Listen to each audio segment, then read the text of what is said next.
Hello every one, optics അക്കാഡമിയുടെ പുതിയൊരു വീഡിയോയിലേക്ക് എല്ലാവർക്കും സ്വാഗതം.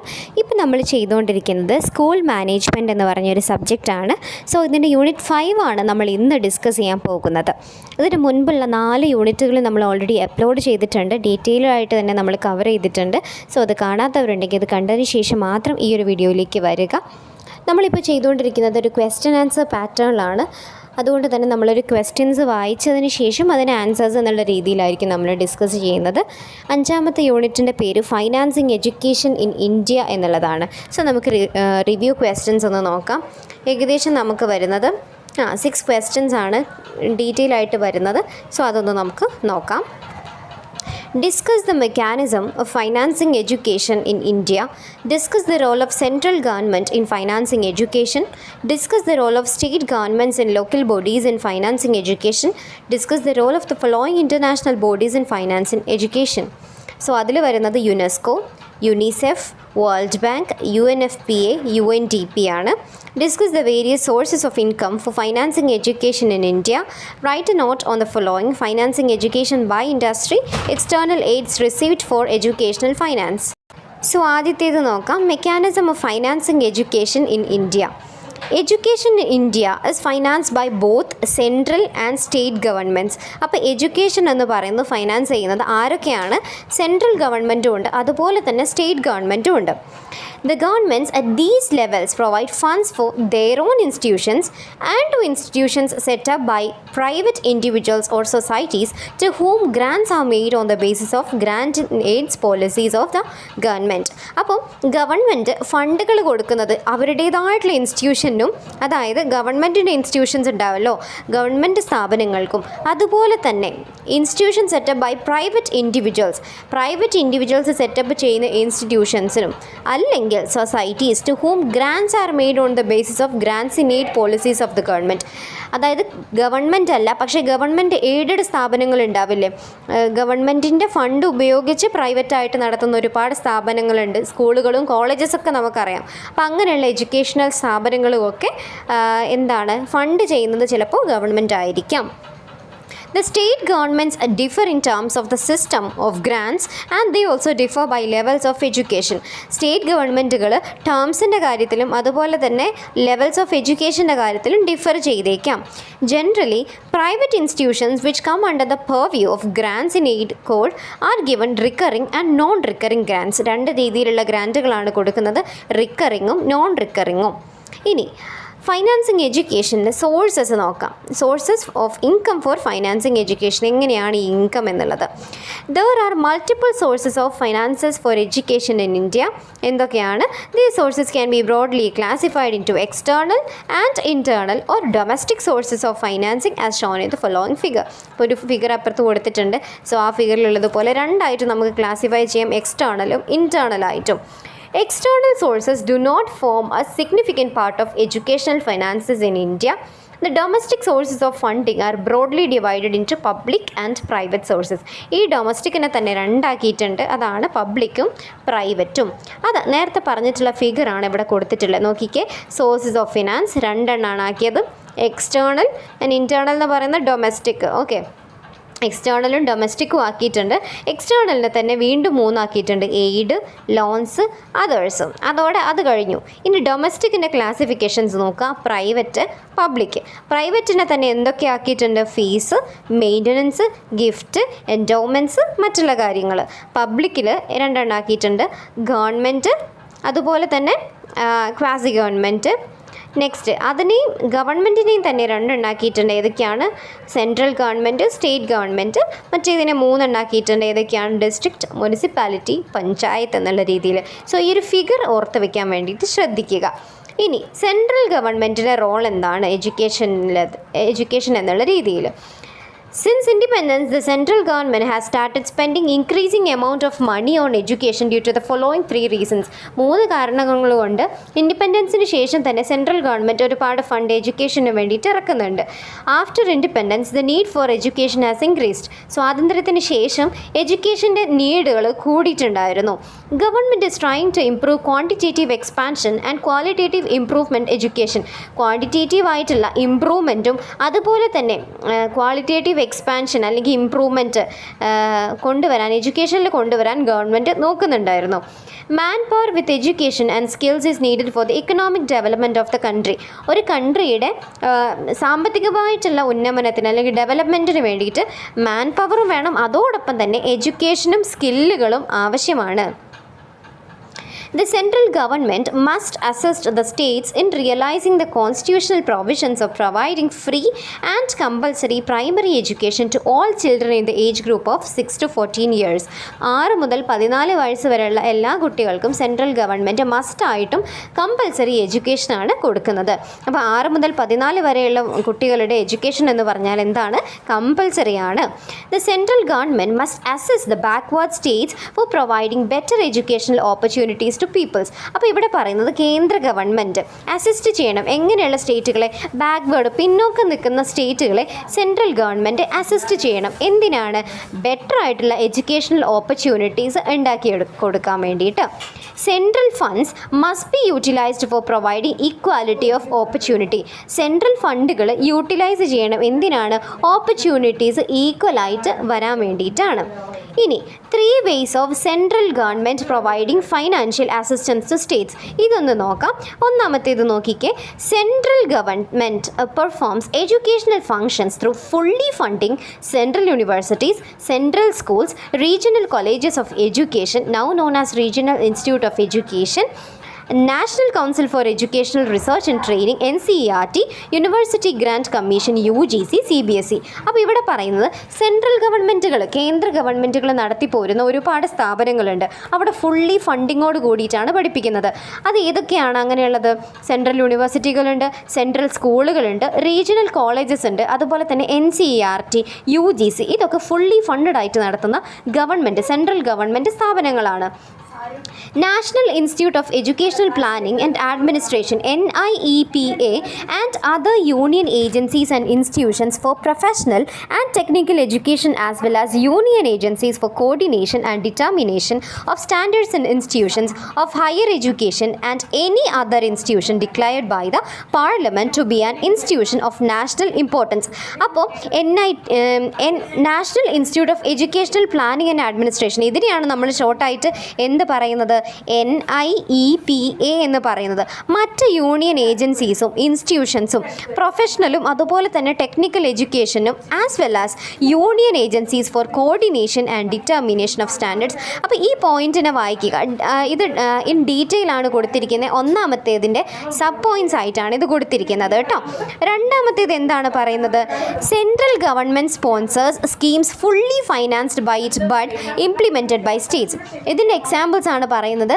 Programs to promote Sanskrit, promoting Hindi in non-Hindi speaking states, promotion of students, tour, etc. So ഈ second പോയിന്റിൽ എന്താണ് പറയുന്നത് വെച്ച് കഴിഞ്ഞാൽ സെൻട്രൽ ഗവൺമെൻറ് സ്പോൺസർ ചെയ്യുന്ന ഒരുപാട് സ്കീമുകളുണ്ട്. ലൈക്ക് സ്റ്റേറ്റുകൾ ഇംപ്ലിമെൻറ്റ് ചെയ്തിട്ട് അതിൻ്റെ ഫണ്ടുകൾ ആരാണ് കൊടുക്കുന്നത്? Central government. ഇങ്ങനെയുള്ള പ്രോഗ്രാംസ് ആണ് സാൻസ്ക്രിറ്റിനെ പ്രൊമോട്ട് ചെയ്യുന്ന, ഹിന്ദിനെ പ്രൊമോട്ട് ചെയ്യുന്ന, അതുപോലെ തന്നെ നോൺ ഹിന്ദി സ്പീക്കിംഗ് സ്റ്റേറ്റുകളൊക്കെ പ്രൊമോട്ട് ചെയ്യുന്ന ഇൻസ്റ്റിറ്റ്യൂഷൻസ് ഉണ്ട്. അപ്പോൾ ഇതിനെയൊക്കെ സപ്പോർട്ട് ചെയ്യുന്നത് സെൻട്രൽ ഗവൺമെൻറ് ആണ്, ഫണ്ട് ചെയ്യുന്നത്. എന്നാൽ ഇംപ്ലിമെൻറ്റ് ചെയ്യുന്നത് സ്റ്റേറ്റ് ആണ്. അതാണ് സെക്കൻഡ് പോയിന്റിൽ പറയുന്നത്. ഇനി തേർഡ് വൺ നോക്കുക. Central government partially finances some programs planned and implemented by the state governments. Example, opening of non-formal education centers, enrollment of handicapped students in the integrated schools, etc.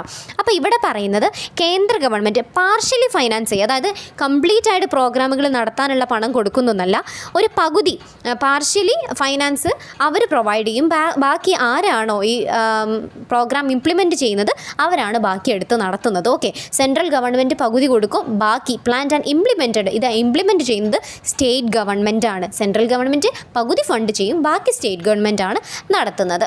ഇനി next നോക്കുക, എന്താണ് expenditure for education by the central government. ഇത് നോക്കുക.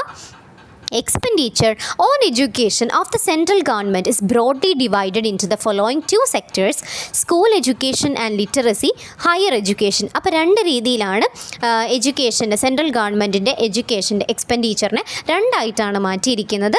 School എഡ്യൂക്കേഷനും and ലിറ്ററസിയും അതുപോലെ തന്നെ higher എഡ്യൂക്കേഷനുമാണ്. ഇനി നോക്കുക, the details of expenditure incurred in these two sectors for the 3 financial years 2019 to 20 to 2021 to 22 are presented in the following table. താഴെ ഒരു table കൊടുത്തിട്ടുണ്ട്. എന്തൊക്കെയാണ് അവിടെ ഉള്ളത്? സെക്ടർ ഉണ്ട്, അതുപോലെ ഓരോ ഇയർ 3 ഇയർ കൊടുത്തിട്ടുണ്ട്. ഇതിൻ്റെ എക്സ്പെൻഡിച്ചർ താഴെ കൊടുത്തിരിക്കുന്നു. സ്കൂൾ എഡ്യൂക്കേഷൻ ഇൻ ലിറ്ററസി ഓരോ വർഷത്തെയും കണക്ക് നോക്കുക. ഹൈ എഡ്യൂക്കേഷൻ ഇതിലും 3 കണക്കുകൾ കൊടുത്തിട്ടുണ്ട്.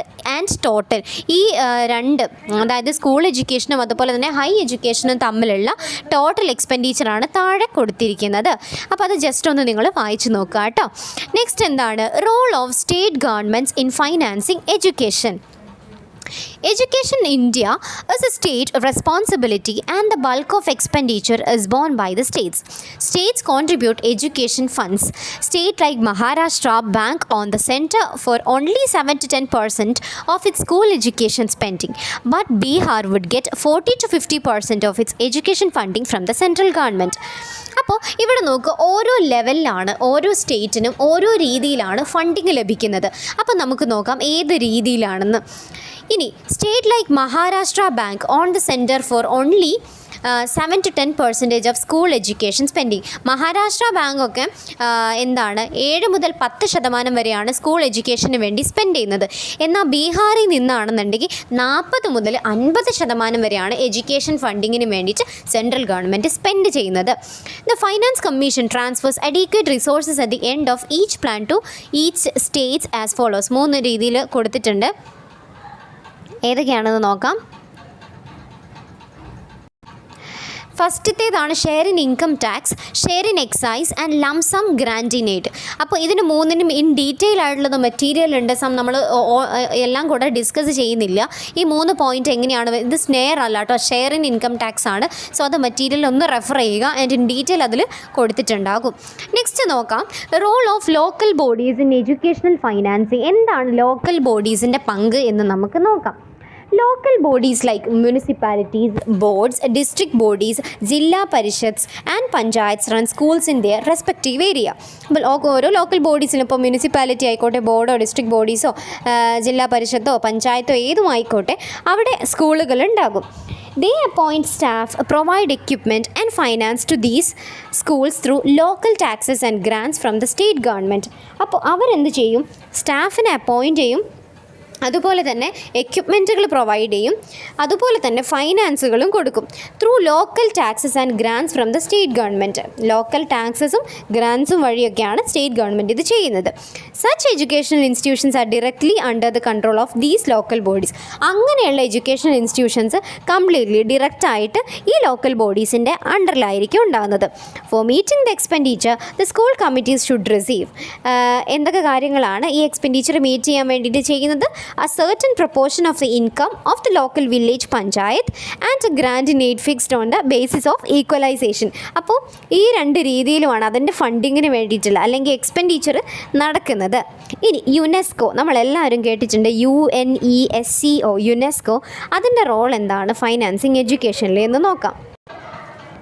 UNESCO supports national education authorities in developing robust and coherent education policies and strategies and in managing their effective implementation, all within the context of sustainable development goal for which aims to ensure to ensure inclusive and equitable quality education and promote lifelong learning opportunities for all. അപ്പോൾ UNESCO support ചെയ്യുന്നത് national education അതോറിറ്റീസിനെയാണ് and മറ്റ് പോളിസീസിനെയും and strategies in managing their effective implementation. ഇതൊക്കെ എന്തിനാണ് UNESCO ചെയ്യുന്നത് എന്ന് വെച്ച് കഴിഞ്ഞാൽ ഇക്വിറ്റബിൾ ആയിട്ടുള്ള ക്വാളിറ്റി എഡ്യൂക്കേഷൻ എല്ലാവർക്കും ലഭിക്കാൻ വേണ്ടിയിട്ടും അതുപോലെ തന്നെ ലൈഫ് ലോങ് ലേണിംഗ് ഓപ്പർച്യൂണിറ്റീസ് എല്ലാവർക്കും തുല്യമായി കിട്ടാനും വേണ്ടിയിട്ടാണ് യുനെസ്കോ ഫൈനാൻസിങ് ചെയ്യുന്നത്. യുണിസെഫിൻ്റെതോ too often public resources don't reach the children most in need. In some places, policymakers fail to allocate the funds necessary for children to grow and learn in safe, healthy environment. ചില സമയത്ത് policy മേക്കേഴ്സിനൊന്നും ഫണ്ടുകൾ meet ചെയ്യാൻ വേണ്ടി സാധിക്കില്ല. In others, public finances may not be well managed, reducing the quality or accessibility of health care, education and other services. ഇവിടെയാണ് യുണിസെഫിൻ്റെ role വരുന്നത്. UNICEF ഏത് രീതിയിലാണ് വർക്ക് ചെയ്യുന്നതെന്നാണ് ഇവിടെ കൊടുത്തിരിക്കുന്നത് കേട്ടോ. അപ്പോൾ നോക്കുക യുണിസെഫ് എങ്ങനെയാണ് വർക്ക് ചെയ്യുന്നതെന്ന്. UNICEF works to tackle challenges in public financial management so that all children, especially the most vulnerable, get a fair chance in life. UNICEF ചെയ്യുന്നത് എല്ലാ ചാലഞ്ചസിനെയും ടാക്കിൾ ചെയ്യാൻ വേണ്ടിയിട്ടുള്ള ഒരു രീതിയിലാണ്. അതുകൊണ്ട് തന്നെ കുട്ടികൾ എത്ര വൾണറബിൾ കണ്ടീഷനിൽ വരുന്ന കുട്ടികളായാലും എത്ര പാവപ്പെട്ട കുട്ടികളാണെന്നുണ്ടെങ്കിലും എല്ലാവർക്കും ജീവിതത്തിൽ ഒരു ഫെയർ ചാൻസ് ആണ് യുണിസെഫ് കാരണം കിട്ടുന്നത്. It partners with governments and financial decision makers to influence and support the mobilisation, allocation and utilization of domestic public financial resources. അതിൻ്റെ എഫേർട്ടുകളാണ് താഴെ കൊടുത്തിരിക്കുന്നത്. Ensure child related policy commitments are better reflected in budget processes. Identify cost-effective and equitable ways to deliver services and life-saving supplies and help governments plan cost and budget for them. അപ്പോൾ ഇതിനൊക്കെ വേണ്ടിയിട്ടുള്ള ഫസ്റ്റത്തെ step എന്ന് പറയുന്നത് ചെയ്യുന്നത് യുണിസെഫാണ്. 2 പോയിൻറ്റ്സും കൂടെ വരുന്നുണ്ട്. എന്തൊക്കെയാണ്? Improve the flow and use of budgeted resources for service delivery, including at the sub-national level. Allocate necessary funds from UNICEF's fund to run the program for promoting children's education and health when any such program is at point of breakdown. അപ്പോൾ ഏതെങ്കിലും പരിപാടികൾ തുടങ്ങി വെച്ച് കുട്ടികളുടെ ഉന്നമനത്തിന് വേണ്ടിയിട്ട് and അത് ഫണ്ടില്ലാത്തത് കാരണം മുടങ്ങി പോവുകയാണെങ്കിൽ അങ്ങനെയുള്ള സ്ഥലത്ത് യുണിസെഫിൻ്റെ ഫണ്ടാണ് അവിടെ യൂസ് ചെയ്യുന്നത്. സോ യുണിസെഫ് ഏത് രീതിയിലാണ് വർക്ക് ചെയ്യുന്നത് എന്നുള്ളതാണ് നമ്മളിപ്പോൾ പറഞ്ഞിട്ടുള്ളത്. ഇനി ഫൈനാൻസിങ് എഡ്യൂക്കേഷനിൽ വേൾഡ് ബാങ്കിൻ്റെ റോൾ എന്താണെന്നാണ് നമ്മൾ പറയാൻ പോകുന്നത്. The world bank group is the largest financier of education in the developing world. അപ്പോൾ വേൾഡ് ബാങ്ക് ആണ് ഏറ്റവും കൂടുതൽ ഫണ്ടിങ് കൊടുക്കുന്നത്. ഏത് രീതിയിലാണ്? It works on education programmes in 90 countries. 90 കൺട്രികളിലുള്ള എഡ്യൂക്കേഷൻ പ്രോഗ്രാംസിലാണ് അത് വർക്ക് ചെയ്യുന്നത്. Are committed to helping them reach SDG4 which calls for access to inclusive and equitable quality education and lifelong learning opportunities for all by 2030 ആകുമ്പോഴത്തേനും എല്ലാവർക്കും equitable ആയിട്ടുള്ള ഒരുപോലെയുള്ള opportunities ലഭിക്കണം എന്നുള്ളതാണ് ഇതിൻ്റെയൊക്കെ ഉദ്ദേശം. ഇത് നടപ്പിലാകുന്നുണ്ടോ ഇല്ലയോ എന്നുള്ളത് മറ്റൊരു വശമാണ്, പക്ഷേ ഇത് ഓർത്ത് വെക്കുക കേട്ടോ. The World Bank provides financing, global knowledge and long-term commitment to help low and middle-income countries and poverty achieve sustainable growth and invest in opportunity for all. അപ്പോൾ ഫൈനാൻസിങ് കൊടുക്കുന്നത് ഗ്ലോബൽ നോളജ് ഉണ്ടാവാനും ആൻഡ് ഇതിൽ ലോയും മിഡിലും ആയിട്ടുള്ള നിൽക്കുന്ന കൺട്രീസിനെയൊക്കെയാണ് help ചെയ്യുന്നത് എല്ലാവർക്കും തുല്യ അവകാശം കിട്ടാൻ വേണ്ടിയിട്ട്. ഇനി UNFPAയുടെ റോൾ എന്താണ് ഫൈനാൻസിങ് എഡ്യൂക്കേഷനിലാണ് നമ്മൾ നോക്കാൻ പോകുന്നത്.